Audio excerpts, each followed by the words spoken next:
할렐루야. 오늘 더운 예배에 나오신 모든 분들을 주님의 이름으로 환영하고 축복합니다. 우리 옆에 분들과 한번 반갑게 인사할까요? 우리 부서 예배 때도 봤지만 여기서도 보니까 더 반갑습니다. 이렇게 인사하도록 하겠습니다. 더 반가운 것 같습니다. 예, 감사합니다. 하루를 마무리하는 이 시간 가운데 또 주님께 예배함으로 나아갈 수 있는 특권을 주님께서 허락해 주셨습니다.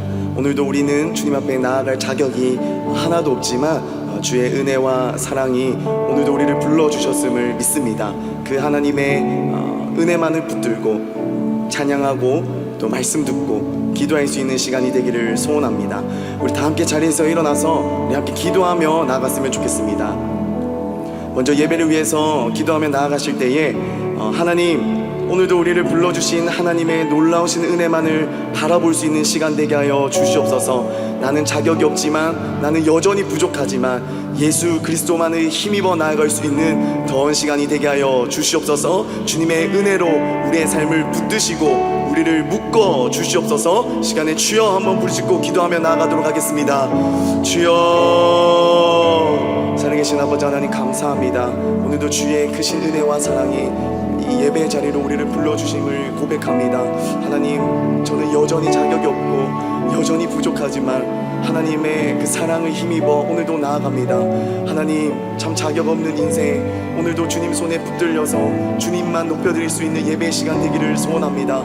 하나님, 참 죄 많은 인생, 오늘도 예수 그리스도의 보혈만을 힘입어 예배할 수 있는 시간이 되기를 소원합니다. 주님의 은혜로 묶인 인생, 주님의 은혜와 함께하는 인생, 아버지 하나님, 그런 인생 살할 수 있도록 오늘 이 시간이 결단하며 나아갈 수 있는 시간 될 수 있도록 성령 하나님 이끄시고 도와주시옵소서. 하나님, 저는 할 수 없음을 고백합니다. 하나님, 오늘 이 예배도 주의 도우심과 주의 은혜가 아니면 할 수 없음을 고백합니다. 하나님, 내 삶을 붙드시고 우리의 예배를 인도하여 주시옵소서.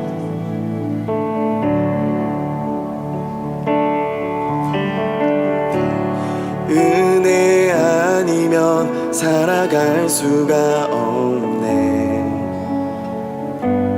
호흡마저도 다 주의 것이니 세상 평안과 위로 내게 없어도 예수, 오직 예수뿐이네.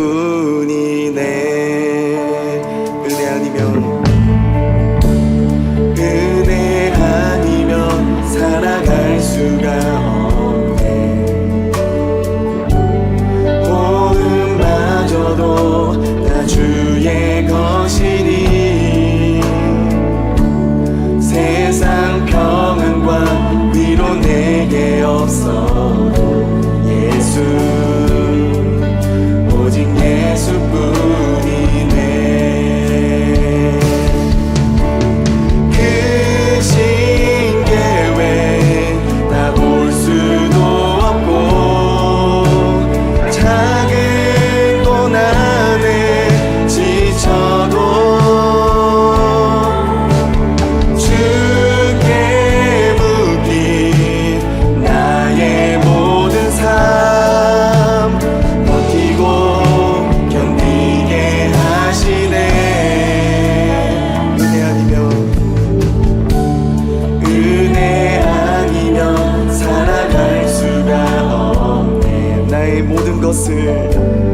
나의 모든 것 다 주께 맡기니 참된 평안과 위로 내게 주신 주 예수,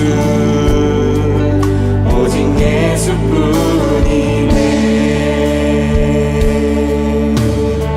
우리 한 번 더 고백합시다. 은혜 아니면 살 수 없습니다. 주님, 은혜 아니면 살아갈 수가 없네. 호흡마저도 다 주의 것이니 세상 평안과 위로 내게 없어도 예수, 오직 예수뿐이네.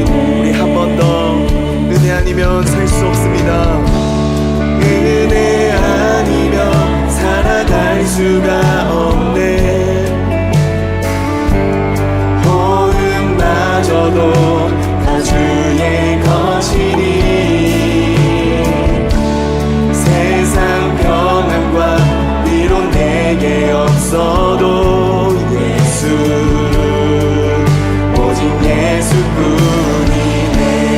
고백합시다. 크신 계획, 크신 계획 다 볼 수도 없고 작은 고난에 지쳐도 주께 묻기 나의 모든 삶 버티고 견디게 하시네. 크신 계획 다 볼 수도 없고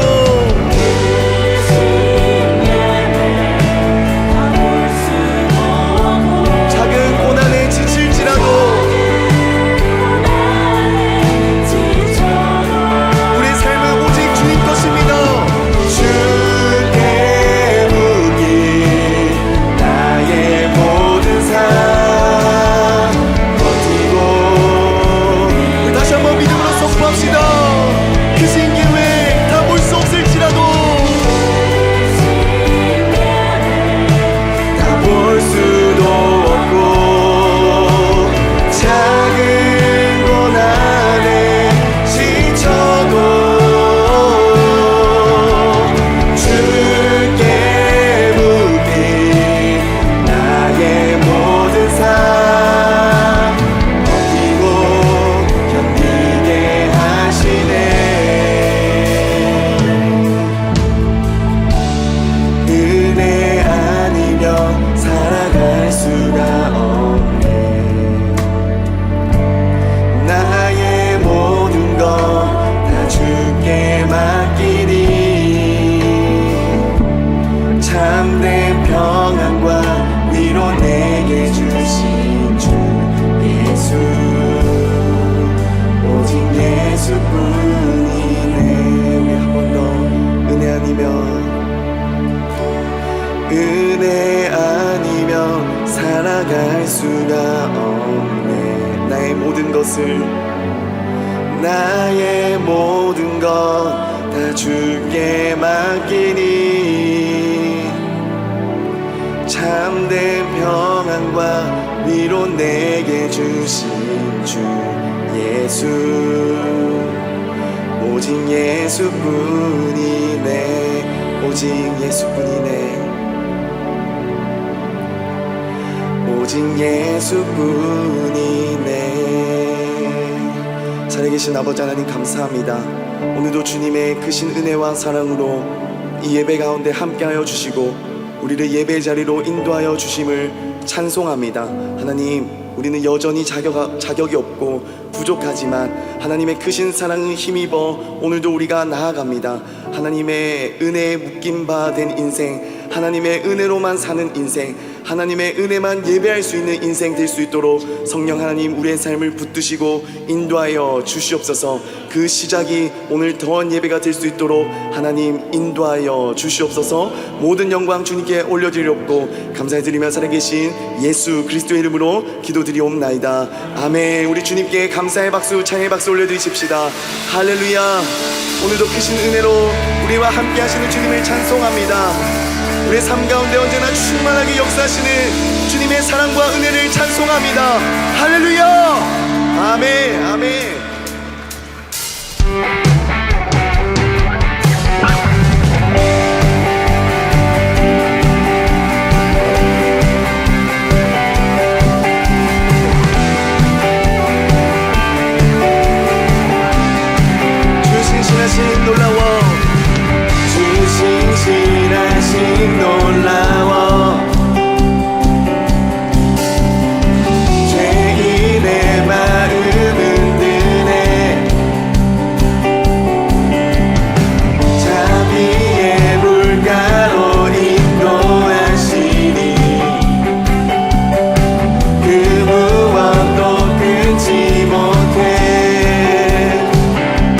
주여 기억하소서 주 백성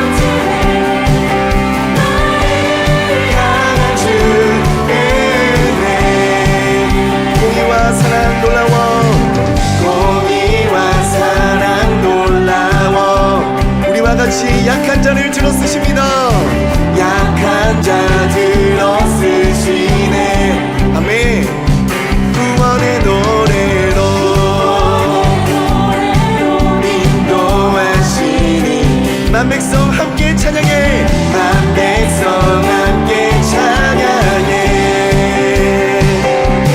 주여 기여하소서. 주 백성 자녀들 주님의 약속 함께 선포합시다.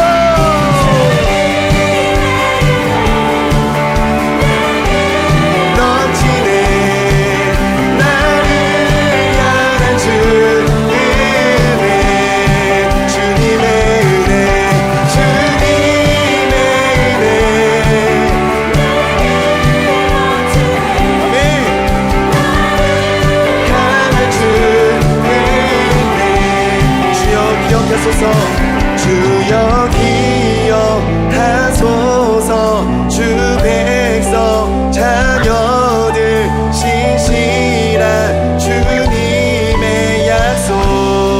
주여 기억하소서. 주여 기억 자녀들 신실한 주님의 약속. 우리 힘차게 박수 치면서 주님의 은혜. 오늘도 이 시간 가운데 충만하게 역사하시는 주님의 은혜를 찬송합니다. 우리 다 함께 주님의 오늘도 넘치네.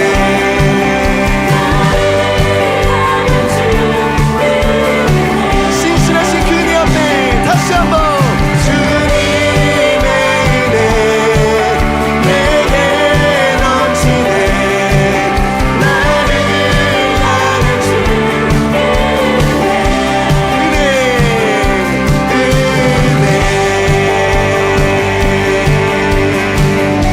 우리 함께 푸른 마르고 푸른 마르고 꽃은 시드나 주의 말씀은 영원해. 네. 푸른 마르고 꽃은 시드나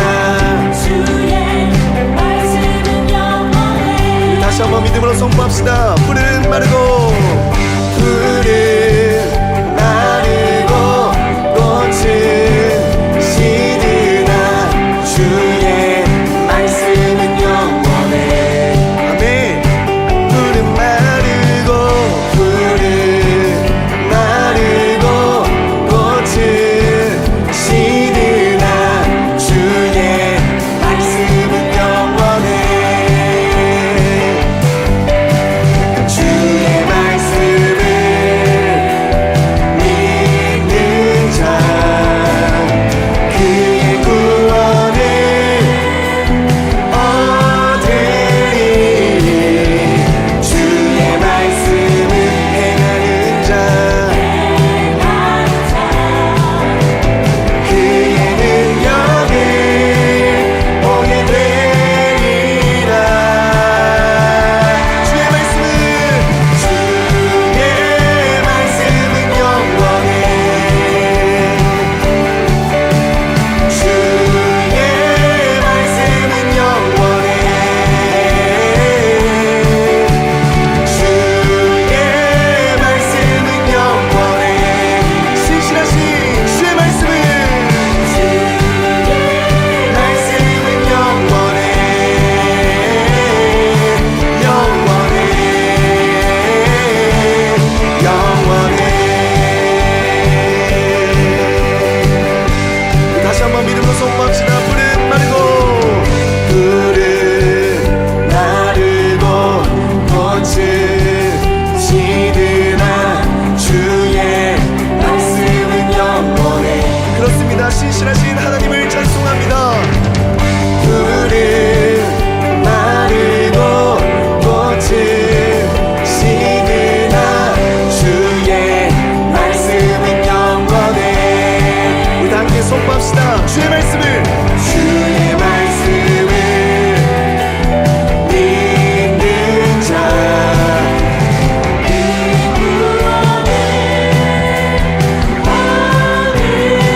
주의 말씀을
더 내게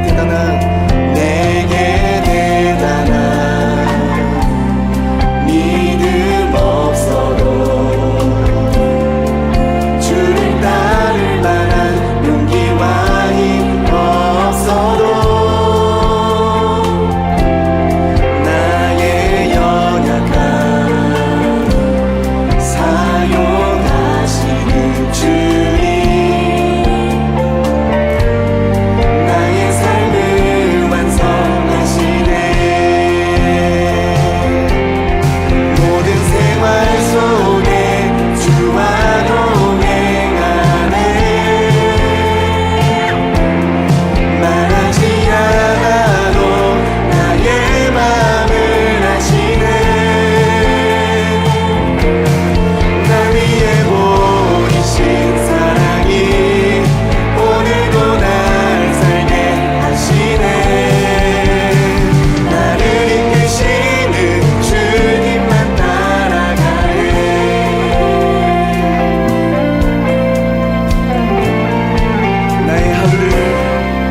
나의 하루를 지켜주시고 주의 사랑 안에 자라가게 하시네 나의 믿음을 사용하시는 주님 나의 삶을 기대하시네 우리 한 번 더 믿음으로 고백합시다 나의 하루를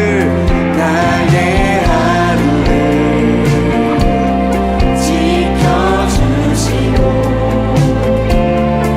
주의 사랑 안에 자라가게 하시네 나의 믿음을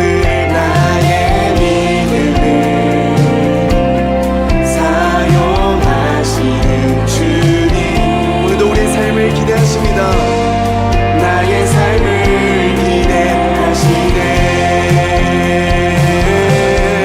모든 생활 속에 주와 동행하네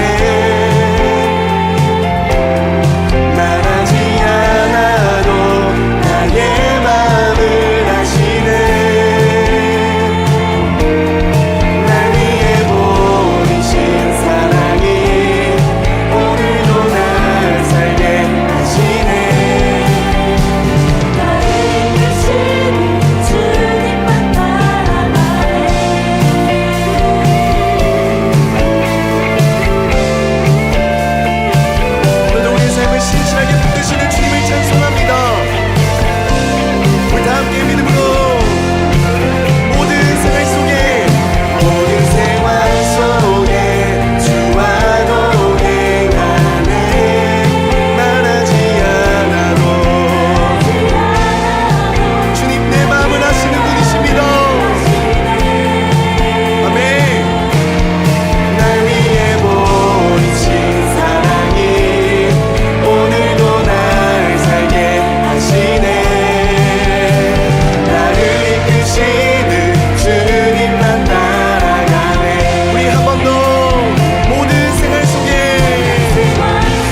모든 생활 속에 주와 동행.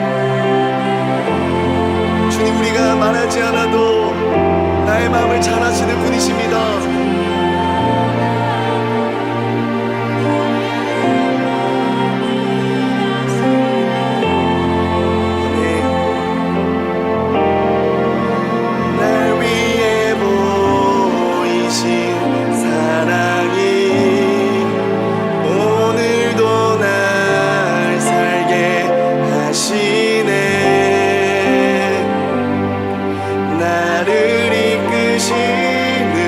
주님만 따라가네.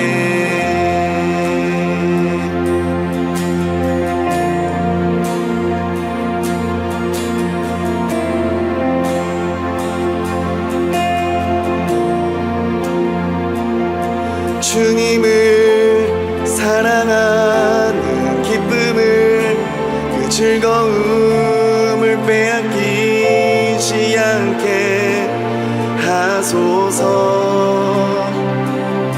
주님을 사랑하는 기쁨을, 그 즐거움을 빼앗기지 않게 하소서.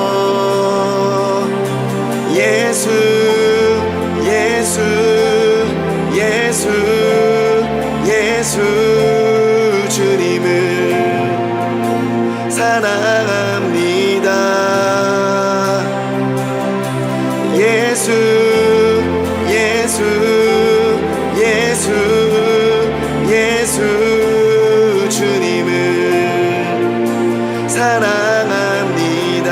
우리 다 함께 주님을 사랑하는, 주님을 사랑하는 기쁨을, 그 즐거움을 빼앗기지 않게 하소서. 주님을 사랑하는 기쁨을, 즐거움을 빼앗기지 않게 하소서. 예수 예수 예수 예수 예수 주님을 사랑합니다. 예수 예수 예수 예수 주님을 사랑합니다. 우리 왕 대신 예수의 이름을 찬송합시다. 호산나 호산나 호산나 어서 오소서.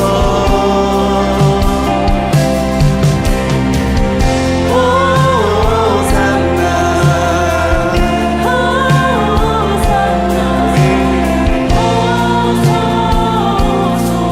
우리 주님께 한 번 더 호산나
사랑합니다. 사랑합니다. 마음과 뜻 힘 다해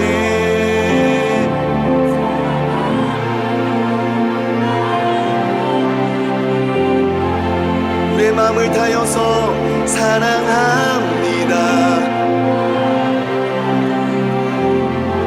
주의 말씀대로 주의 말씀대로 이루어지다. 나의 모든 것 우리 마지막으로 우리의 전 삶을 다하여서 주님께 고백하십시다. 사랑합니다. 사랑합니다. 오직 주님만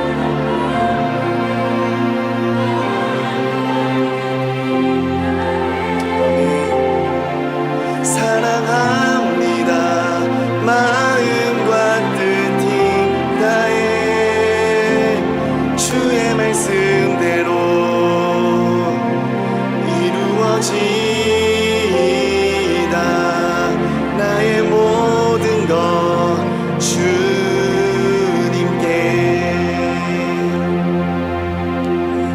이 시간에 합심하여 기도하며 나아가실 때에 우리의 두 손을 주님께 올려드리며 함께 기도했으면 좋겠습니다. 우리의 삶을 주님께 올려드리십시다. 우리가 찬양으로 고백했던 것처럼 오직 주님만을 사랑하는 우리의 인생이 되게 하여 주시옵소서. 오직 주님만을 예배하는 우리의 삶이 되게 하여 주시옵소서. 주님, 내가 연약하고 내가 부족함에도 불구하고 여전히 나를 사랑하시고 여전히 우리와 함께 하시는 주님의 그 크신 사랑을 힘입어 주님, 내 인생도 주님만 사랑하는 인생 살게 하여 주시옵소서. 내 마음과 뜻과 정성을 다하여서 주님 뜻 이루는 인생 살게 하여 주시옵소서. 시간에 주여 간절히 부르짖고 기도하며 나가시겠습니다. 주여.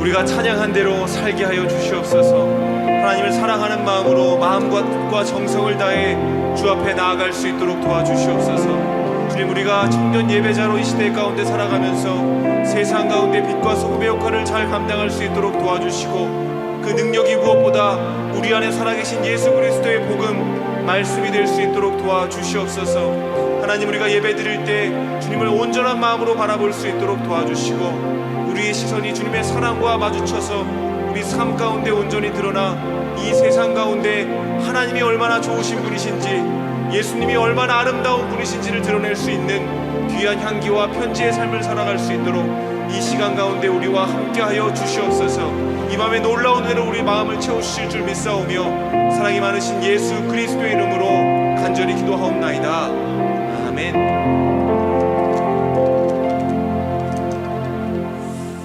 오늘 더운 예배에 나오신 여러분 모두 환영합니다. 이 시간에는 오늘 더운 예배에 새로 나오셨거나 아니면 오랜만에 나오셨거나 아니면 타지에서 예배를 드리기 위해서 오신 분들을 좀 환영하는 시간을 갖도록 하겠습니다.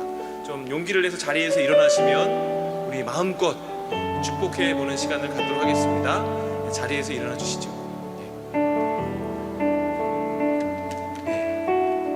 축복하겠습니다.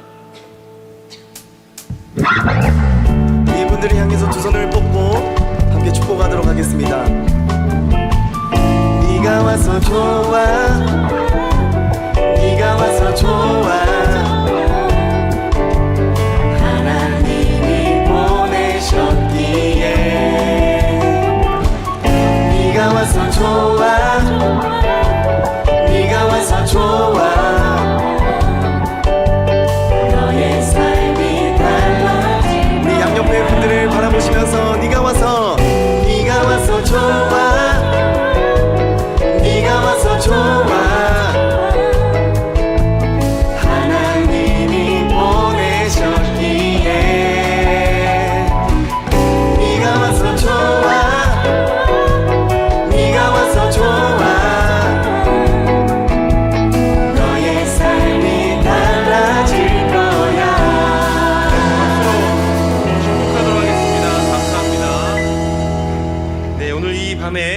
함께 나눌 하나님 말씀을 읽도록 하겠습니다.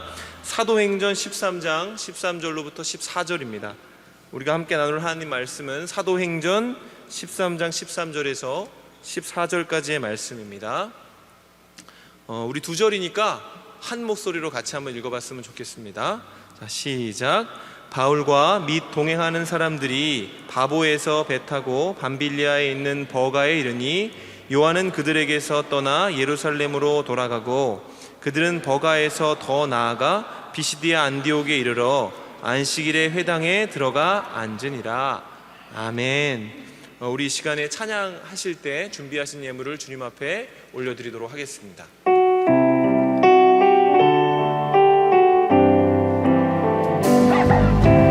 내 모든 것 나의 생명까지 다 주님 앞에 드립니다. 주 임재 안에서 이제 내 영혼 자유해. 내가 주의 거룩한 이름을 높이며 예배하리.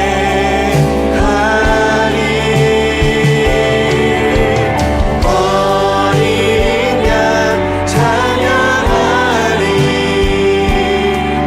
내 평생 그 하나로 충분해요. 어린 양 찬양하리. 내가 주의 내 삶을 주님께 올려드리십시다. 어린 양 찬양하리라. 어린 양 찬양하리. 내 평생 그 하나로 충분해요. 어린 양 찬양하리. 내가 주의 임재 안에서. 기도하겠습니다. 하나님 아버지 감사합니다. 우리가 주님 앞에 나와 이 저녁에 이렇게 예배할 수 있도록 은혜 주시니 감사합니다. 또한 주님께 나올 때 그냥 나오지 않고 우리의 물질을 주님께 드리게 하여 주시니 감사합니다. 주님께 드리고 이웃과 나누어도 부족함이 없는 우리의 삶이 될 수 있도록 주님 우리 삶의 물질적인 모든 문제들 해결하여 주시고 더욱더 풍족하게 하여 주시고 넘치게 하여 주시사 주님께 있어서 드릴 것이 있고 남아서 이웃과 나눌 수 있는 인생이 되게 하여 주시옵소서. 주님 우리 삶에 많은 기도의 제목들과 걱정들이 있습니다. 하나님 앞에 맡겨드리고 나아갈 때 주님께서 해결하여 주실 줄 믿사오니 그 믿음 가지고 살아갈 수 있는 우리의 삶 되게 하여 주시옵소서.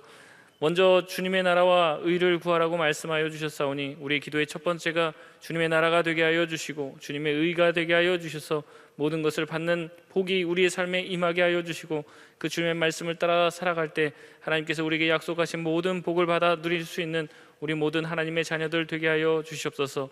이 시간 말씀을 듣습니다. 이 말씀을 통해서 우리의 마음과 또한 우리 인생의 치유와 회복이 일어나게 하여 주시고 하나님 우리가 어떻게 살아야 될지 알지 못할 때 말씀이 길이 되게 하여 주시고 빛이 되게 하여 주시옵소서. 감사드리오며 사랑이 많으신 예수님의 이름으로 간절히 기도드리옵나이다. 아멘. 우리 양옆 사람들과 한번 인사해 보겠습니다. 반갑습니다. 잘 오셨습니다. 네, 잘 오셨습니다. 네. 미인이십니다. 미녀십니다. 미남이십니다.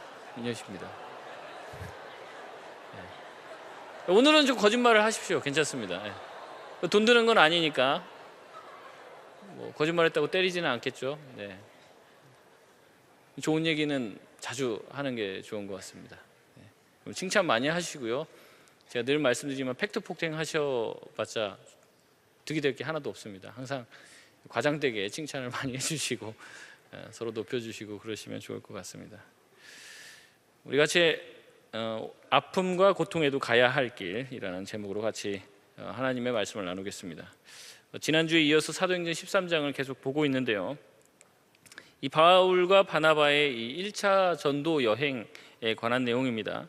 이 AD 46년에서 48년, 약 2년에서 3년 이 사이 기간 동안 이 여행을 하면서 복음을 전했던 것으로 추정하고 있어요. 예수님이 십자가에서 죽으시고 승천하신 지 약 이제 15년 정도 지난 시점에서의 일입니다. 지난주에도 말씀드렸지만 이 바울과 바나바가 키프로스 섬에 가서 이제 그 성 거기에 이제 총독 이 서기오 바울을 만나고 이 서기오 바울을 사로잡고 있었던 이 바예수, 유대인이면서 또 거짓 선지자, 또 마술을 하는 이 마술사를 하나님의 말씀으로 굴복시키고 하나님의 말씀이 전파되는 것을 막았던 이 바예수의 눈을 멀게 한 후에 하나님의 말씀을 전하자 그 지역의 총독이었던 이 서기오 바울이 예수를 믿는 장면을 살펴봤습니다. 그리고 이제 오늘 13절의 말씀으로 이어지게 되는 거죠. 우리 아까 읽었지만 다시 한번 생각하면서 잘 한번 다시 읽었으면 좋겠는데 13절 같이 한번 읽어보겠습니다. 시작. 바울과 및 동행하는 사람들이 바보에서 배 타고 밤빌리아에 있는 버가에 이르니 요한은 그들에게서 떠나 예루살렘으로 돌아가고. 아멘. 보니까 뭐라고 얘기합니까? 이 처음에 보니까 바울과 및 동행하는 사람들이 바보에서 배를 타고 갔다 이렇게 나옵니다. 그 전까지는 항상 이 바울과 바나바를 부를 때 먼저 바나바를 불러요. 이 바나바를 부르고 그리고 이제 바울이라는 말을 안 쓰고 그 전에 이제 사울이라는 말을 썼잖아요. 그러니까 바울 이게 바나바와 사울 이렇게 말을 썼습니다. 그래서 여러분 성경 지금 펴 놓고 계시면 13장 1절에서 봐도 누구를 이제 그 안디옥 교회 교사의 이름들이 쭉 나오는데 제일 먼저 언급되는 사람이 바나바입니다. 그리고 제일 마지막에 언급되는 사람이 이 사울이에요. 그리고 2절에 보면은 하나님께서 성령의 충만하심으로 그들에게 말씀하셔서 이 바나바와 사울을 따로 세웠다 이렇게 나옵니다. 그러니까 바나바를 먼저 언급을 해요. 그러니까 주도권을 누가 쥐고 있다는 겁니까? 이 바나바가 가지고 있다는 거예요. 7절에 또 보면은 바나바와 사울 이렇게 표현을 해요. 그러나 9절에 지난주에도 살펴봤지만 이 바울이라고 하는 사울이라는 언급 이후로 이제 더 이상 사울이라고 말을 쓰지 않고 이제 바울이라고 고쳐서 부르는데 이제부터는 바울을 항상 먼저 앞세웁니다.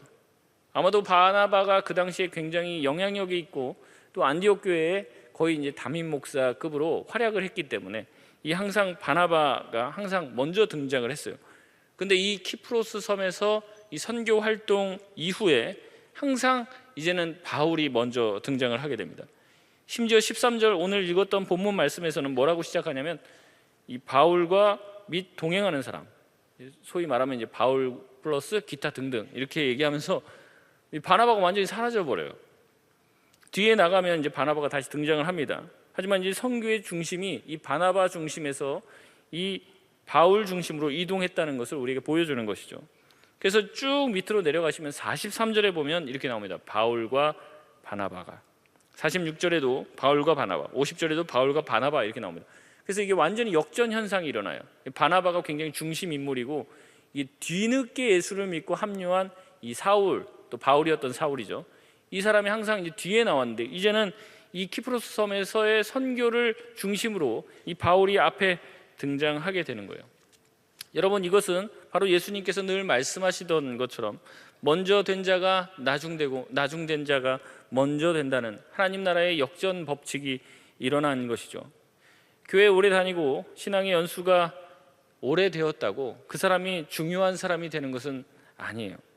주님의 말씀과 뜻을 붙잡고 그 말씀에 순종하는 자를 하나님께서 늘 쓰신다는 겁니다.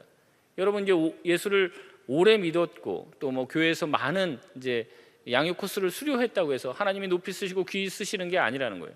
여러분이 비록 신앙의 연수가 짧고 아는 것이 그렇게 많지 않지만 여러분의 마음과 중심을 보시는 주님께서 여러분이 신앙의 연조가 별로 대단하지 못하고 여러분이 뭐 이제 믿음의 뭐 1세대일지라도 여러분이 하나님 앞에서 헌신된 마음을 가지고 있으면 하나님이 크게 사용하실 수 있다는 거예요. 그래서 결국에 사역의 주도권이 이 바울에게 넘어가게 됩니다. 여러분 신앙의 세계에 있어서는 나이도 학벌도 신앙 경력도 중요하지 않아요. 항상 신앙은 미래지향적이어야 한다는 거죠.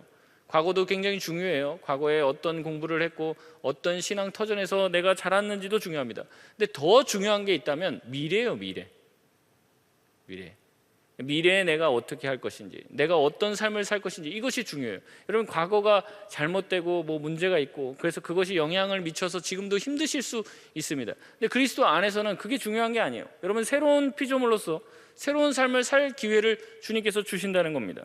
내가 과거에 뭘 했고 어떤 은혜를 받았고 어떤 전성기를 누렸는지, 그것은 굉장히 중요한 것이 될 수 있어요. 하지만 현재가 그 과거에 비해서 별 볼 일 없고 미래에 대한 기대감과 뭔가 계획들, 또한 내가 어떻게 하나님 앞에 순종할지에 대한 비전이 없으면 여러분, 그러한 개인과 공동체는 영적으로 병들었다고 볼 수 있다는 겁니다. 리싱크 처치라는 책을 지은 이 플러 신학교의 이상훈 교수님은 뭐라고 얘기냐면, 그의 책에서 이제 병등교회의 특징을 이제 얘기하고 더 병등교회의 특징들을 얘기하는데, 그 중에 이제 하나가 뭐냐면, 그 병등교의 특징 중에 하나가 뭐냐면 과거를 자꾸 얘기한다는 거예요. 과거의 전성기의 기억을 자꾸 얘기한다는 거예요. 특별히 20년 이상 지난 전성기의 과거를 얘기하는 사람이 있다면 굉장히 병들어 있는, 아주 중증에 걸린 사람이라는 겁니다. 그런 교회라는 거예요. 미래에 무엇을 해야 될지에 대한 기대보다 과거의 영광스러운 기억을 더듬고 그 기억에 심취되어 있는 교회, 옛날엔 분위기 좋았는데 옛날에 얘기 자꾸 하는 교회는 점점 무기력증에 빠져 있다는 거죠. 그러니까 앞으로 뭐 할 계획은 없는 거예요. 옛날에 좋았다라는 그 추억만 하고 있는 상태라는 거죠. 그래서 전통을 고집하고 자신이 얼마나 오래 이 공동체에 있었는지를 자랑해요. 과거에 내가 어떤 것들을 수료했는지, 어떤 목사님이랑 뭔가를 했다는 것이 자기의 마음의 훈장처럼 새겨져 있는 거예요. 근데 그 훈장이 지금의 전투력을 보장해 주는 건 아닙니다. 여러분, 그렇기 때문에 교회가 늘 개혁되어야 되고 늘 혁신되어야 되고 변화를 해야 되는데 자꾸 고집을 부리고 전통에 묶여있기 때문에 하나님의 말씀대로 오히려 교회가 반듯하게 세워져 나가지 못한다는 거예요. 여러분, 물론 바나바가 이런 사람이라는 얘기는 아닙니다. 바나바는 오히려 굉장히 개혁적인 사람 중에 하나예요. 왜냐하면 자기의 선교 주도권이 자기에게 있잖아요. 이것을 고집 부릴 수도 있어요. 근데 하나님께서 이 사도 바울을 통해서 역사하시는 것을 보고 이 사도 바울의 놀라운 하나님이 주신 그런 어떤 사역의 그 장이 막 펼쳐지니까, 소위 말하면 자기 밑에 있었던 사람이거든요. 바나바가 데리고 다니면서 이 사도 바울이 예수 믿었다고 보장해주는 뭐 이런 사람이었습니다. 근데 이제 바나바가 어떻게 되냐면 이 사역의 주도권을 바울에게 넘겨줘요. 그리고 자기가 바울을 섬기는 서브 사역자로 이렇게 들어갑니다. 그러니까 자기가 팀장이었는데, 그리고 밑에 서브 사역자를 뒀는데 이 서브 사역자를 오히려 팀장으로 만들고 자기가 밑에 들어가서 이 서브 사역자 노릇을 하고 있는 거예요. 그러니까 바나바야말로 어떻게 보면 굉장히 개혁적인 인물이죠. 여러분, 바나바가 뭔가 이렇게 그 전통에 얽매였기 때문에 뭐 그랬다는 게 아니라, 하나님께서 이렇게 하나님 앞에 더 헌신되고 더 유능한 사람들을 높여주신다, 이 말이 아닙니다. 특별히 이 사람이 쓰일 수 있는 이제 최적의 장소로 하나님이 보내신다는 거예요. 그래서 그 사람이 예수를 믿은 지 얼마 되지 않아도 하나님의 말씀에 충성되고 그 말씀에 헌신하려고 하면 하나님이 언제든지 그 사람을 높이시기도 하신다는 거죠. 이런 것들이 일어나는 것이 초대교회 공동체였어요. 이 역전 현상이 일어나고 밑에 있던 사람이 위로 올라가고 위에 있던 사람이 다시 섬기는 사람이 되는 것이 자연스러웠던 것이 이 초대교회 공동체였습니다. 그러니까 이제 바울도 대단한 거고 사실은 바나바도 대단한 것이죠. 우리로 따지자면 사랑장이 목자가 되고 목자가 사랑장이 되고, 또 목자했던 사람이 사랑원이 됐는데 사랑장 말도 정말 잘 들어주고 잘 서포트해 주는 거예요. 근데 보통은 안 그렇거든요. 그만두면은 이제 뭐 교회 안 나온다든지, 뭐 내가 어떻게 쟤한테 내가 가르침을 받아, 나는 안 나와, 이제 뭐 이런 식으로 튕겨져 나가는 거예요. 아주 인간적인 거죠.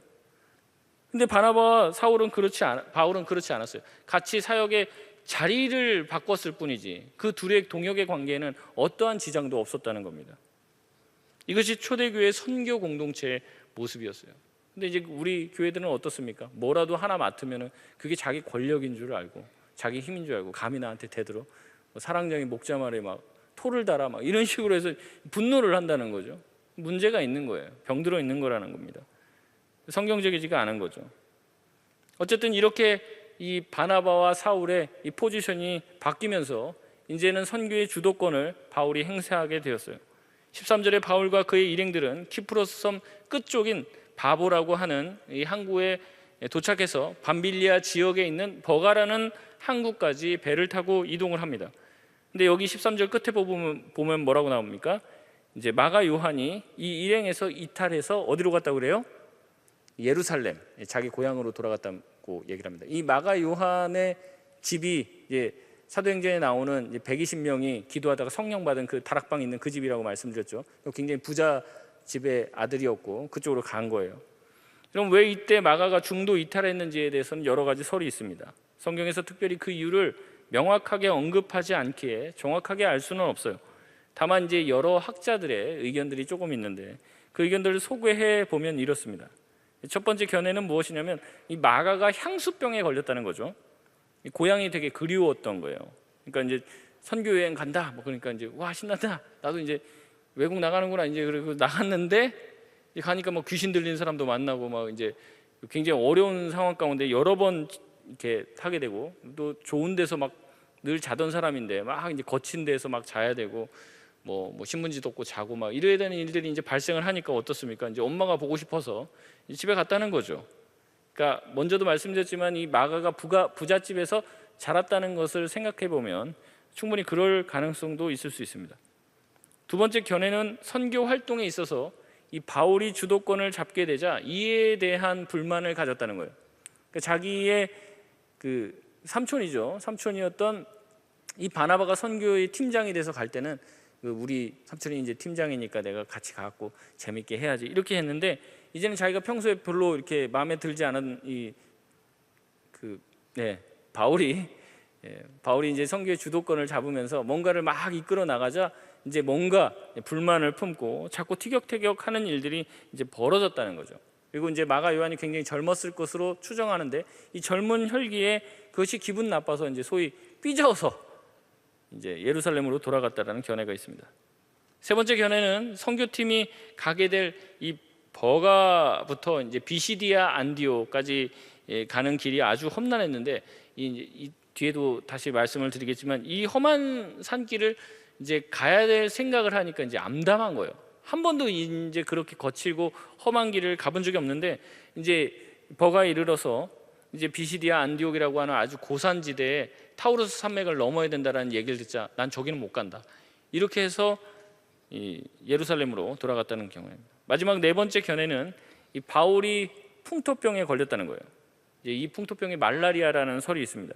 정확히 무슨 병이었는지 모르겠지만 이 바울이 병에 걸리는 걸 보고 마가가 나도 이거 같이 따라다녔다가는 바울처럼 이렇게 병 걸려서 잘못하면 죽겠구나라는 이 겁이 덜컥 나서 나도 병에 걸리기 전에 빨리 집으로 가야겠다라는 생각을 가지고 집으로 돌아갔다는 겁니다. 어쨌든 이렇게 네 가지 큰 견해가 있는데 뭐 이렇게 무엇을 선택해도 큰 문제는 아닌 것 같아요. 어쨌든 중요한 거는 마가가 이제 이렇게 도망갔다는 거고 이것 때문에 이제 굉장히 사도 바울은 큰 마음의 상심을 하게 되고 이게 마음에 깊이 남아 있게 됩니다. 그래서 이것 때문에 나중에 큰 싸움이 일어나게 되죠. 어쨌든 호기롭게 선교팀에 합류한 마가가 처음에는 큰 힘이 되었을 거예요. 수종자로서 그 선교팀의 모든 것들을 막 서포트하고 자기가 또 용돈도 많이 들고 왔을 텐데 물질로도 많이 섬겼을 거예요. 근데 이제 마가가 어떠한 상황인지 몰라도 이제 갑자기 떠나게 되자 이게 애초부터 없었으면 이제 별로 뭐 필요성이나 이런 것들 못 느꼈을 수도 있는데 원래 이제 사람이 이제 생겼다가 없어지면은 이제 그 사람 이제 빈자리가 굉장히 크잖아요. 그러니까 마가가 이제 가버리니까 이제 선교팀에 큰 이제 공백이 생긴 거죠. 그래서 굉장히 마음이 어려웠던 거예요. 그래서 이것 때문에 이제 선교팀 전체가 사기가 막 저하되고 이 일 때문에 이제 나중에 이 바나바와 바울이 크게 다투게 되고 이 일 때문에 이제 바울이 나중에 이제 사도행전 15장에서 이것을 언급하는데 뭐라고 얘기냐면 이것은 옳지 않은 일이다 이렇게 얘기를 하거든요. 아주 잘못된 일이고 옳지 않은 일이다 이렇게까지 얘기를 한단 말이에요. 그래서 어쨌든 이 마가가 떠나가게 됩니다. 이런 아픔을 겪고 14절에 어떻게 됩니까? 14절 말씀 우리 같이 한번 읽어보겠습니다. 시작. 그들은 버가에서 더 나아가 비시디아 안디옥에 이르러 안식일에 회당에 들어가 앉으니라. 아멘. 굉장히 짧은 절인데요. 이 굉장히 짧은 절이지만 여러분이 이 지역을 좀 잘 알고 있다면 이 말에 담긴 이제 깊은 의미를 조금 알 수 있어요. 버가라는 항구에 도착했다고 그랬어요. 이 버가에서 더 나아가 비시디아 안디옥으로 이동했다라고 얘기를 합니다. 이 비시디아 안디옥은 이제 바울이 또 이제 바나바와 같이 파송되었던 곳도 이 안디옥이기 때문에 헷갈릴 수 있는데 그 바울과 바나바가 파송되었던 그 안디옥은 이 수리아 지역에 있는 안디옥이어서 이 보통 수리아 안디옥이라고 얘기를 하고, 지금 여기서 말하는 것은 비시디아 안디옥이죠. 이 안디옥이라는 도시가 그 당시 굉장히 많았는데, 이유가 이제 셀레우코스 제국의 이제 그 그리스 그 알렉산더 제왕 뭐 대왕이 있었을 그때 시대에 이 안티오쿠스 그 왕의 영향으로 이 곳곳에 이 안디옥이라고 하는 이 이름의 이제 도시들이 굉장히 많았다는 거죠. 근데 이 버가에서 비시디아 안디옥까지 이제 가는데 아까도 살짝 언급했지만 이 타우루스 산맥이라고 하는 굉장히 험준한 이 산악 지역을 통과를 했었어야 돼요.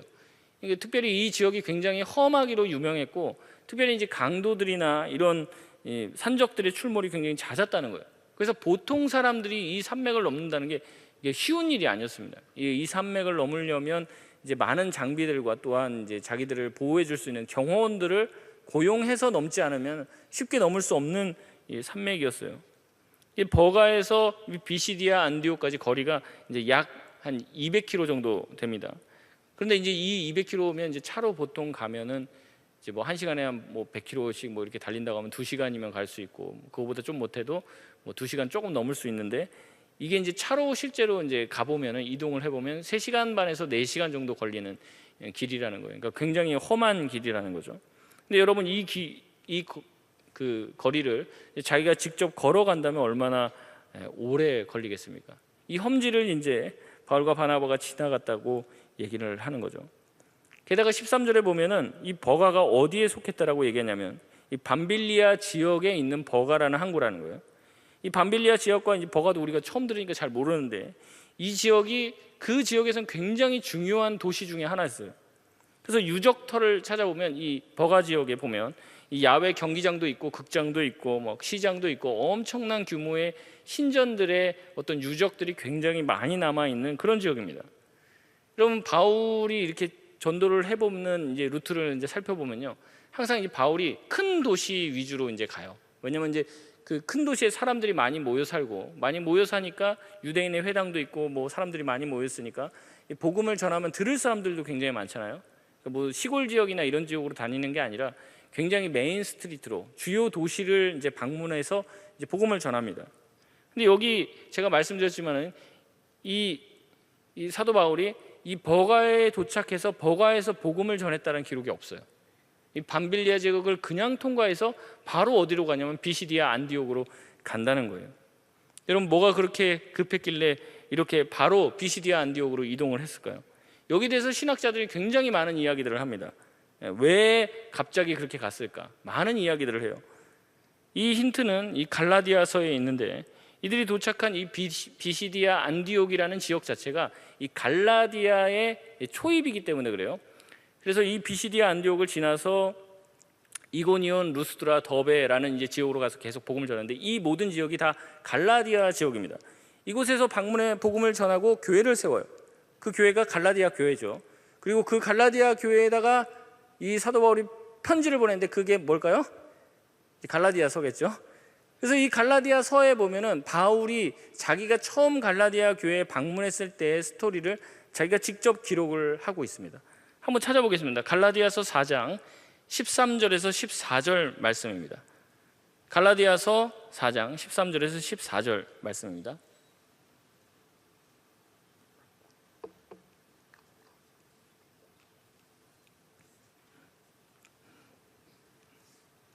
우리 한번 같이 읽어볼까요? 갈라디아서 4장 13절에서 14절까지 말씀입니다. 시작. 내가 처음에 육체의 약함으로 말미암아 너희에게 복음을 전한 것을 너희가 아는 바라. 너희를 시험하는 것이 내 육체에 있으되 이것을 너희가 업신여기지도 아니하고 버리지도 아니하고 오직 나를 하나님의 천사와 같이 또는 그리스도 예수와 같이 영접하였도다. 아멘. 이 13절에 보면 뭐라고 얘기합니까? 바울이 갈라디아 사람들이 복음을 전할 때 자기가 어떤 상태였다고 그래요? 내가 처음에 육체의 약함으로 말미암아 너에게 복음 전하는 것을 너희가 안다. 이렇게. 내가 육체의 약함으로 말미암아. 그러니까 육체의 약함으로 말미암아서 너희들에게 복음을 전할 수밖에 없었다. 이렇게 얘기를 하는 거예요. 근데 이 약함으로 번역된 이 헬라어 단어는 다른 말로 번역을 하면 질병으로도 번역을 할 수 있습니다. 그러니까 자기가 지금 갈라디아에 와서 왜 복음을 전하게 됐냐면 자기 안에 육체에 든 질병 때문에 복음을 전하러 여기까지 오게 됐다라는 이야기를 하고 있어요. 다시 말해서 갈라디아 지역에 바울이 도착했을 때 굉장히 극심한 육체적인 이 질병을 가지고 있었고, 이 질병 때문에 그 딱 봐도 그냥 병색이 굉장히 완연한, 굉장히 추레하고 뭐 곧 죽을 것 같은 그런 모습의 연약한 모습을 가지고 있었던 게 이 바울이었다는 거죠. 근데 이 바울이 가서 복음을, 그런 몸 상태인데도 복음을 전한 거예요. 그 비시디아 안디옥, 이 갈라디아 지역에 가서 복음을 전한 거예요. 그러니까 24절에 보니까 뭐라고 합니까? 너희를 시험하는 것이 내 육체에 있으되. 그러니까 바울이 이렇게 복음을 전하는 게 그 듣는 사람들한테 뭐가 됐다는 거예요? 시험거리가 됐다는 거죠. 뭔가 이제 건장하고 뭔가 깔끔하고 괜찮은 사람이 이렇게 복음을 전해도 들을까 말까 한데 뭐 완전히 막 병색이 완연하고 곧 죽을 것 같고 막 다리 후들후들 떨고 막 이런 사람이 와갖고 막 예수님이 나의 힘이요 막 그런 얘기를 하니까 이제 그 말을 이제 쉽게 믿을 수가 없는 거죠. 그러니까 이 사람들에게 시험거리가 됐다는 거예요. 근데 갈라디아 사람들이 그런 모습으로 복음 전하는 바울의 모습을 보고 어떻게 했다는 거예요? 14절에 보니까 이것을 너희가 업신여기지도 않고, 자기를 그렇게 추레하다고 이 외적으로 육신적으로 볼품 없다고 버리지도 아니하고, 오직 나를 하나님의 천사와 같이 또는 그리스도 예수와 같이 영접했다. 그게 너무 고마웠다는 거죠. 그러니까 이런 몰골의 사람을 자기도 어떻게 보면 환영하지 못할 이런 몸의 상태를 가지고 내가 너희에게 왔는데, 내가 복음을 전하니까 너희가 나를 내버리거나 거절하지 않고 환영하고 영접하고 그렇게 받아줘서 너무나도 고마웠다라는 얘기를 하고 있는 거예요. 그래서 앞서서도 마가가 왜 선교팀을 떠났는가 했을 때 이제 언급을 살짝 했죠. 바울이 버가에서 중병에 걸렸을 것이라고 이야기를 했지 않습니까? 아마 버가에 도착했을 때 이 바울은 말라리아 같은 이 풍토병에 걸렸을 가능성이 매우 크다라고 얘기해요. 그리고 그 당시에는 이제 뭐 의술이 발달하지 않아서 특별히 약이 없으니까 어떻게 합니까? 이 버가 지역이 굉장히 저지대에 아주 습하고 더운 기후의 그런 지역이었다는 거죠.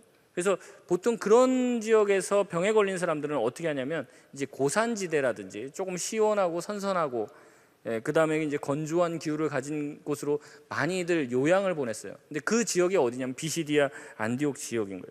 그래서 어떻게 하냐면 버가에 그냥 놔두면 바울이 죽을 것 같으니까 이 사람들이 빨리 후송을 해서 어디로 데려간 겁니까? 이 타우루스 산맥이라는 거친 이 산맥을 겨우겨우 넘어서 이제 바울을 데리고 이 비시디아 안디옥까지 가게 된 것이에요. 보통 그렇게 생각을 합니다. 근데 이런 일들이 굉장히 많아요.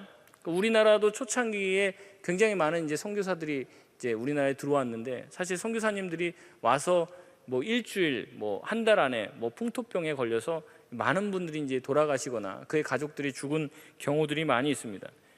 특별히 이제 낯선 환경이고 또 그때 당시에 우리나라가 그렇게 위생관념이 이제 막 깨끗하지 못하니까 약간 병균들이나 전염병들도 있었던 것으로 알아요. 그래서 이 각종 질병으로 도착하자마자 뭐 일가족들이 다 사망하는 경우들도 있었고 이런 일이 빈번했다는 거죠. 그래서 이제 이런 일이 생길 때 본국으로 가거나 아니면은 그나마 의술이 좀 더 발달됐다고 하는 이 중국이나 일본으로 많이 요양을 갔던 것 같아요, 선교사님들이.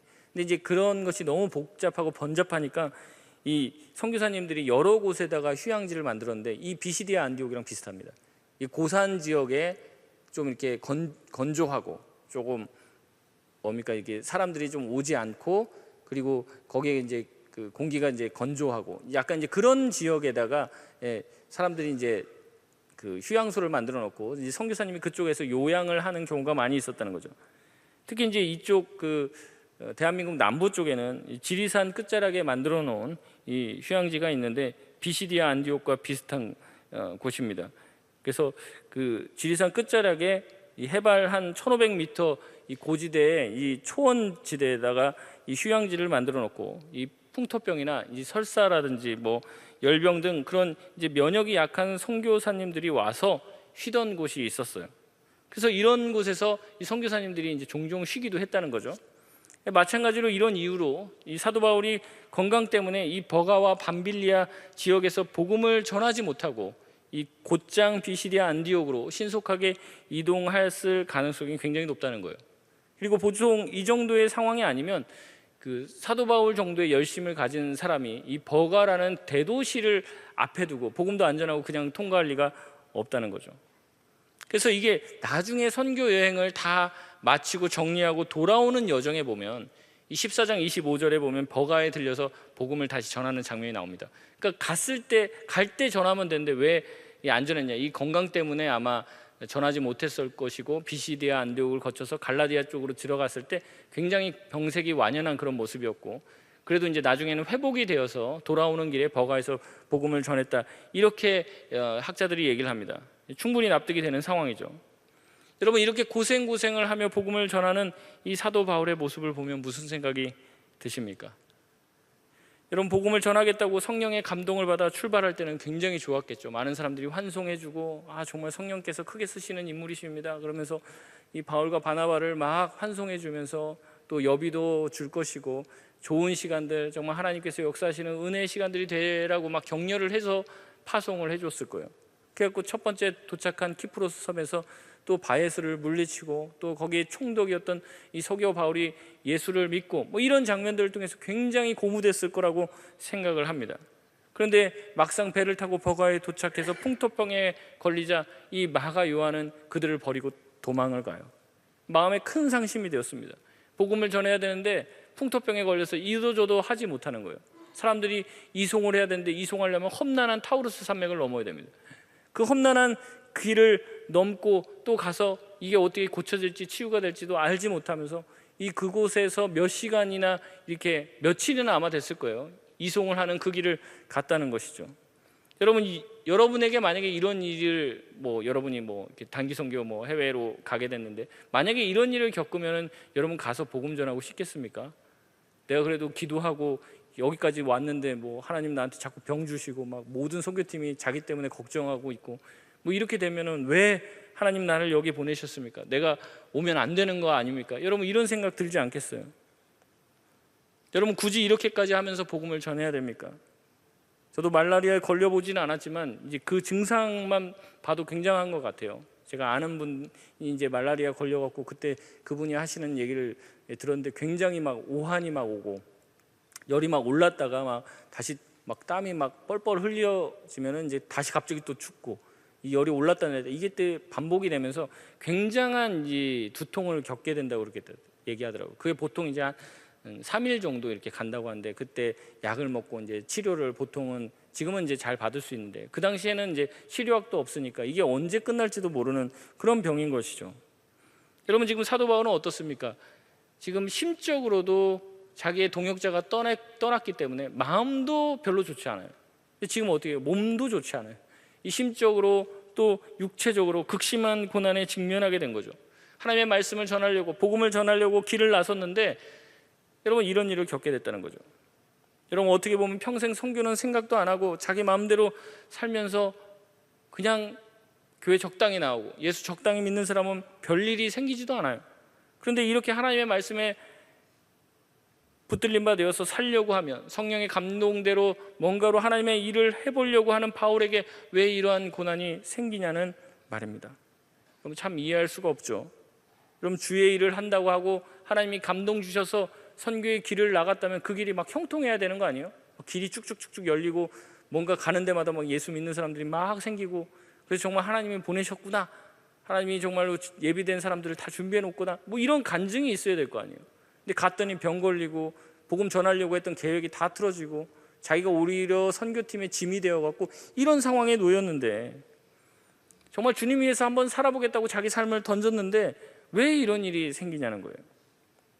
여러분, 바로 이 13장에 나와 있는 이 사건은 바울이 앞으로 겪게 될 이 수많은 고난들과 복음을 전하면서 당하게 될 역경들에 대한 전초전이에요. 예고편에 불과합니다. 앞으로 바울은 무수한 사역을 감당하며 큰 어려움을 겪게 될 것이에요. 하지만 또 동시에 큰 성령의 역사 또한 경험하게 됩니다. 이 냉탕과 온탕을 이제 반복해서 왔다 갔다 한다고 그러잖아요. 근데 그 정도가 아닙니다. 열탕이랑 저기 얼음탕 같은데 이제 완전히 극과 극의 상황을 오가는 거예요. 마음이 어떻겠습니까? 한번 가면 복음 전하면 막 엄청난 사람이 회개하고 돌아오는데 어디 가면은 막 돌 맞아갖고 죽을 뻔하고 자기 죽은 줄 알고 사람들이 내다 버렸는데 또 깨어 일어나서 다시 자기한테 돌 맞은 성 들어가서 또 복음 전합니다. 이런 이제 완전 극과 극의 상황을 이제 경험하게 될 것이에요. 여러분, 그렇게 극과 극의 상황을 경험하면서도 사도 바울은 어떻게 됩니까? 가는 곳마다 겸손하게 하나님께서 주신 그 마음을 지키고 하나님만을 전하고 예수 그리스도의 복음만을 전하는 사도의 길을 가야만 하는 그런 사명의 길에 서 있어요. 여러분, 그렇기 때문에 사도 바울에게 중요한 건 무엇입니까? 이 길을, 정말 이 험한 길을 가기 위해서 사도 바울에게 필요한 것이 있다면 그것은 바로 연단인 거죠. 단련되어지고 더 단단해져야 되고, 지금까지도 물론 대단하지만 앞으로 더 험한 일, 더 복음을 진실되게 전하는 그 일을 해야 되려면 더 많이 연단되어져야 하는 거예요. 그래서 바울은 나중에 자신의 제자인 디모데에게 이렇게 얘기합니다. 디모데후서 1장 8절에 보면, 그러므로 너는 내가 우리 주를 증언함과 또는 주를 위하여 갇힌 자 된 나를 부끄러워하지 말고 오직 하나님의 능력을 따라 복음과 함께 고난을 받으라. 하나님의 일을 하려면 복음의 능력과 함께 고난 또한 받게 된다는 것을 가르치고 있는 거예요. 이것을 통해 나의 능력으로 뭔가 된 것이 아니라 하나님의 능력을 의지할 수 있는 자가 되어지는 것이죠. 어떤 사람은 얘기합니다. 저도 가끔 그런 생각이 들 때가 많은데, 하나님 저를 연단시키셔서 하나님의 일을, 큰 일을 하려고 하면 차라리 연단 안 받고 그냥 큰 일 안 하고 이렇게 잔잔바리로 그냥 작은 일만 하다가 그냥 주님 뵙겠습니다, 이런 얘기를 하는데, 정말 하나님의 은혜를 받은 사람이라면 우리가 그렇게 해서는 안 되죠. 하나님, 나에게 큰 일을 맡기시려면 저를 연단시켜 주십시오. 하나님, 또 작은 일을 맡기신다면 그 일에도 내가 충성하겠습니다, 이런 마음을 가져야 되는 것이죠. 가끔 가다가 연단되지 않은 사람들이 그런 이야기들을 합니다. 내가 뭔가를 잘해서 하나님이 나의 그 열심을 보고 우리 삶에 좋은 복을 주셨다라고 생각하고 이야기하는 사람이 있어요. 가끔 우리가 사역을 하다 보면은, 내가 뭔가 설교를 잘해서, 내가 뭔가 사역을 잘해서 막 성령의 역사가 일어나는구나, 하늘에 불이 임하는구나, 이렇게 생각하는 경우가 있어요. 아니죠. 전적인 하나님의 은혜의 선물이고 그것이 하나님의 은혜 그 자체가 되는 것이에요. 하나님이 잘하셔서 우리 공동체에 부흥이 일어나고 은혜를 받는 역사가 일어나는 거지, 내가 뭔가를 잘하고 내가 설교 준비를 잘해서 내가 뭔가 기도를 열심히 해서 우리 공동체의 부흥이 일어나는 것이 아닌 것이죠. 여러분, 그런데 연단과 고난을 받지 않으면 자기가 잘난 줄 알아요. 자기가 잘하면 뭐가 잘 되는 줄 알아요. 자기가 뭔가 열심히 하면은 하나님께서 은혜를 주는 줄 안다는 거죠. 여러분, 그러나 하나님의 은혜는 이러한 고난을 통해서만 깨닫게 되어진다는 거예요. 그러니까 사도 바울이 앞으로 더 큰 일을 해야 되는데, 이 큰 일을 하면 반드시 사도 바울은 교만하게 되어진다는 거죠. 그러니까 하나님이 여러 가지 시험과 환난과 고난을 통해서 사도 바울 자신에게는 어떠한 능력도 없고 너의 연약함을 통해서 오히려 복음이 전파되어지게 된다는 것을 철저하게 가르쳐 주고 계신다는 거예요. 그것을 통해서 자기의 모든 사역과 자기 삶의 존재 자체가 하나님의 은혜로만 가능하다는 것을 깨닫게 해주시려고 하신다는 거죠. 여러분, 주의 일을 진지하게 하려고 마음을 먹으면 반드시 고난이 따라오게 됩니다. 어려움이 생깁니다. 여러분, 어려움이 싫습니까? 그러면 피하면 됩니다. 도망가십시오. 이 교회가 싫으면 저 교회로 가시고, 저 교회가 싫으면 또 다른 교회로 가시길 바랍니다. 무슨 일을 맡았는데 맡을 때는 별거 아니라고 했는데 맡아보니까 할 게 많아요. 그만두시길 바랍니다. 온갖 핑계를 들고 다 그만두세요. 하지 마요. 엄마가 하지 말랐다고 이게 목사님한테 잘 얘기하시고 하지 마십시오. 그러면 됩니다. 뭐하러 힘들게 하고 뭐하러 다 합니까? 다 같이 다 예수 믿는 사람인데 왜 나만 고생을 합니까? 여러분, 이러한 태도를 가졌던 사람이 누구예요? 마가 요한이에요. 마가 요한. 물론 이제 마가 요한도 변화됩니다. 뭐 한다고 내가 여기까지 와갖고 이 고생을 하나, 이 생각이 아마 들었을 거예요. 물론 이제 마가 요한도 마가 다락방에서 같이 기도하면서 성령 받은 사람 중에 하나일 거예요. 그러니까 보통 사람은 아닙니다. 그러니까 여러분, 이때 이 고난이 그냥 대충 쉬운 고난 정도로 생각하는데 그 정도가 아니라 아마 극심한 생명의 위협을 느끼는 그 고난이 찾아왔을 거예요. 그러니까 마가 요한 정도 되는 이 성령의 충만함을 한번 경험했던 사람조차도 쉽게 감당하지 못하는 이런 어려움이 닥쳤던 것 같아요. 근데 어떻게 합니까? 우리가 이런 마가 요한같이 정말 극심한, 정말 생명의 위협이 느껴지고 자기 것을 쪼개내야 된다라는 그런 상황이 생겼을 때 다 도망가고 다 피하고 다 그만두면은 우리가 주님을 다시 보는 날 무슨 말을 할 수 있겠습니까? 여러분, 그런데 바울은 어때요? 완전히 다르죠. 죽을 병에 걸렸는데도 그 몸을 가지고 타우로스 산맥을 넘어갑니다.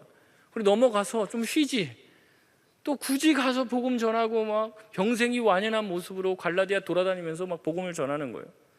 그러면서 기껏 한다는 소리가 뭡니까? 그때 니네들이 내가 이렇게 좀 상태가 안 좋았고 시험 들었을 텐데 그래도 어떻게 하나님의 은혜로 날 받아줘서 너무 고맙다, 요 얘기하는 거예요. 여러분, 이 뒤에도 살펴보면 알겠지만은 이 사도행전 13장 요 다음에 뭐냐면 비시디아 안디옥에 가서 회당에 찾아가 아주 장편 설교를 합니다. 장편 설교. 그리고 이후에 이고니온, 루스드라, 더베에 이르는 갈라디아 지역 전체의 선교를 완수해요. 그리고 자신이 병을 얻었던 버가로 다시 돌아가 복음을 전합니다. 내가 그쪽에 방문해서 병을 얻었어요. 보통 안 갑니다. 거기는 다음에 가든지 무슨 신약이 개발됐다고 해야지 가죠. 근데 다시 거길 가서 복음을 전해요. 여러분, 이것을 보면서 무엇을 느끼십니까? 사도 바울은 진짜 믿음을 가진 거죠. 힘들어도 어려워도 아파도 그 길을 그냥 가는 거예요. 요리를 피하고 자기 힘으로 사는 것은 믿음이 아닙니다. 자기 머리로 사는 거죠.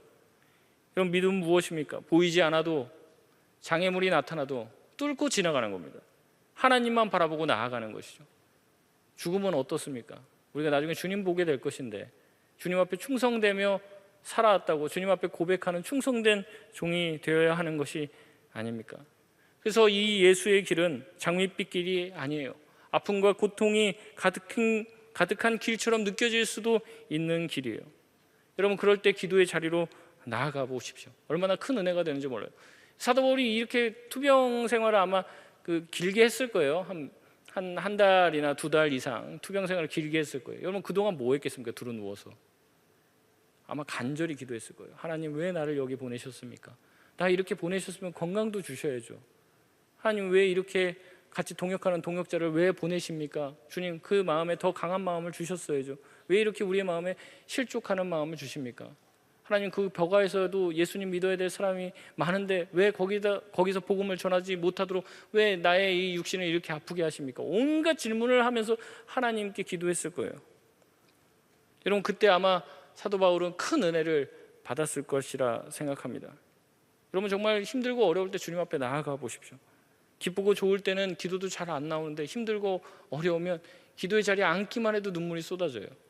힘들고 어렵고 아프면 주님 앞에 나아가 기도할 때 하나님이 마치 내 마음을 다 아는 것과 같은 느낌이 들면서 주님 앞에 내 마음 깊은 곳에 있는 그 생각을 주님 앞에 드릴 수 있는 마음의 상태가 되는 것이죠. 그리고 이 시간과 이 기도를 통해서 많이 울고 주님 앞에 간구함으로 하나님이 우리의 기도를 듣고 계시며 내가 다시 이 길을 걸어갈 수 있는 힘과 용기를 얻게 되는 거예요.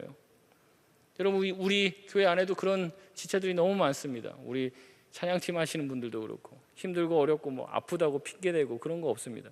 그래도 내가 이 자리를 하나님께서 나에게 맡겨주셨기 때문에 이 자리를 믿음으로 감당하고 힘들고 어렵고 또 나도 쉽고 싶지만 하나님이 나에게 이 자리에서 섬길 수 있는 기회를 주셨기 때문에 바울처럼 나와서 굳굳이 말라리아까지는 아니지만 여러 가지 어려움 가운데서도 그 자리를 지키며 기도하는 수많은 리더들이 있고 예수의 길을 걷는 예수의 제자들이 있는 것이죠.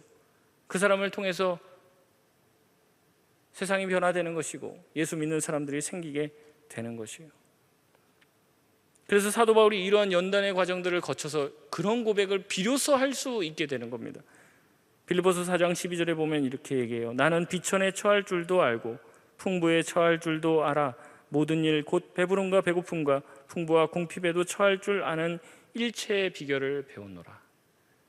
자기가 이제는 힘들어도 안 힘들어도 똑같다는 거예요. 마음의 상태가. 그렇잖아요. 뭐 이렇게 잘 될 때는 다 마음 좋은데 안 되고 뭔가 막히고 누가 떠나가고 누가 험담하고 내가 하지도 않은 일 했다고 얘기를 하고 또 사람들이 나를 망신 주고 자존심 긁으면 다 때려치고 하기 싫고 막 그러잖아요. 근데 사도 바울은 안 그런 거예요. 뭐라고 해도 아무 상관이 없습니다. 일체의 비결을 배운 거예요. 자기 몸의 컨디션이 좋아도 똑같이 나와서 기도하고 예배하고 찬양합니다. 자기의 상황과 마음이 막 흔들리면 수많은 일들이 옆에 일어나도 자기는 여전히 하던 대로 하는 거예요. 그럼 다니엘이 그렇게 했죠. 왕의 조서가 찍힌 줄 알고도. 왕의 조서가 찍혔다는 건 뭡니까? 이제는 왕 외에 다른 신에게 누구에게도 절할 수가 없어요. 왕의 모습으로 세운 신상에게 절하는 것 말고 다른 어떤 신에게도 절할 수가 없어요. 근데도 활짝 열어놓고 하잖아요. 창문을 활짝 열어놓고 다시 예루살렘을 향해 기도합니다. 이건 뭡니까? 저 같으면 이제 다 닫아놓고 누구 오는지 이렇게 좀 망 좀 보라고 하고, 제 나름대로 기도하면 하나님 중심을 보시는 분이니까 제 나름대로 기도하면 되잖아요. 남들 다 보라고 그렇게 합니다. 아예 문 열어놓고. 그렇게 왕의 조서에 도장이 찍혀도 아무 상관없는 거죠. 내가 하나님을 섬기는 거. 우리의 가장 큰 문제가 무엇이냐면 이런 연단이 너무 부족한 나머지 조금만 뭐라고 해도, 조금만 뭐 이상이 생겨도 다 안 해요. 다 포기하고 다 떠나고 주님 곁에 남은 사람들을 찾아볼 수가 없습니다. 사도 바울은 그렇지 않았어요. 자기의 그 삶을 통해서 우리에게 보여주는 거죠. 예수님께서 주셨던 그 말씀, 이방인에게 복음 전하는 그 일을 마치려 하면은 자기의 생명을 조금도 귀한 것으로 여기지 않고 그 길을 간 거예요. 그 길을. 근데 우리 너무 핑계가 많죠. 말씀을 맺겠습니다. 예수 믿는 사람이 가야 할 길은 정해져 있습니다. 이 길도 갈 수 있고 저 길도 갈 수 있고 그게 아니에요. 우리가 가는 길은 정해져 있어요. 주님께서 주신 사명을 감당하는 그 길이죠. 행복하게 사는 것이 우리 인생의 목적이 아닙니다. 우리 인생의 목적은 충성이에요. 주님이 우리에게 주신 그 사랑을 따라 충성하는 거죠. 예수님이 가셨던 그 길, 예수의 길, 십자가의 길, 성도의 길을 걸어야 합니다. 때로는 아픔과 고통이 있더라도 죽음의 위기 속에서도 이 길을 걸으며 이 길의 끝에서 주님을 다시 뵐 날을 생각하며 주님이 나의 눈물을 닦아주시고 나를 위로해 주시고, 주님 내가 이럼에도 불구하고 저럼에도 불구하고 이 길을 걸었습니다. 우리가 그렇게 고백할 것을 꿈꾸며 오늘도 그 길을 가는 것이죠. 주일날 저녁에 이렇게 나와서 예배드리는 게 쉽지 않다는 거 압니다. 근데 여러분 이렇게 값진 시간을 주님께 드리고 나갔다는 것 때문에 주님이 저와 여러분 칭찬하실 줄 믿습니다. 별로 안 하시는데 뭐 저야 월급 받고 나와서 또 설교도 하고 해야 되니까 여기 앉아 있지만 참 여러분은 앉아서 예배드리고 헌금도 하시고 대단하십니다. 여러분 열심히 충성하시고 하나님 앞에서 큰 은혜로 하나님이 제가 갚아줄 거는 뭐 거의 없지만 하나님이 갚아주실 것이라고 믿고 여러분이 가장 귀한 것을 주님께 드리며 나아갈 수 있는, 그래서 젊은 청년의 시절에 내가 뭐 했나 돌아보면 까불고 놀고 뭐 죄 짓고 다니고 그게 아니라 나는 정말로 나의 귀중한 시간을 주님께 드렸다라고 고백할 수 있는 저와 여러분 되시길 주의 이름으로 소원합니다. 우리 이 시간 찬양하고 기도하겠습니다.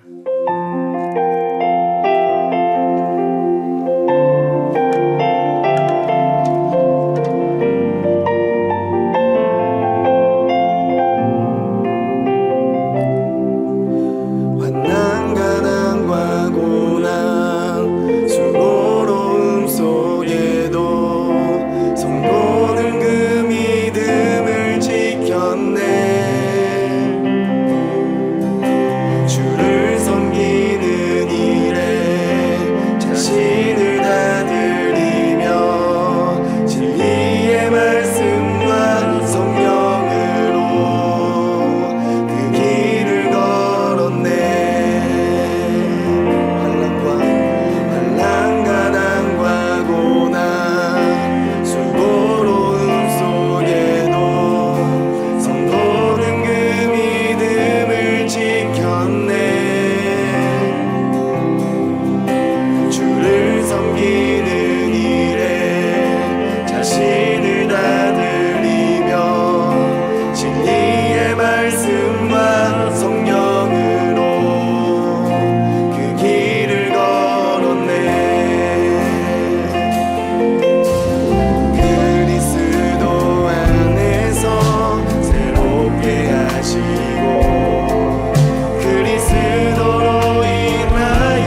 끝까지 붙들고 나아갈 수 있는 자가 되게 하여 주시옵소서.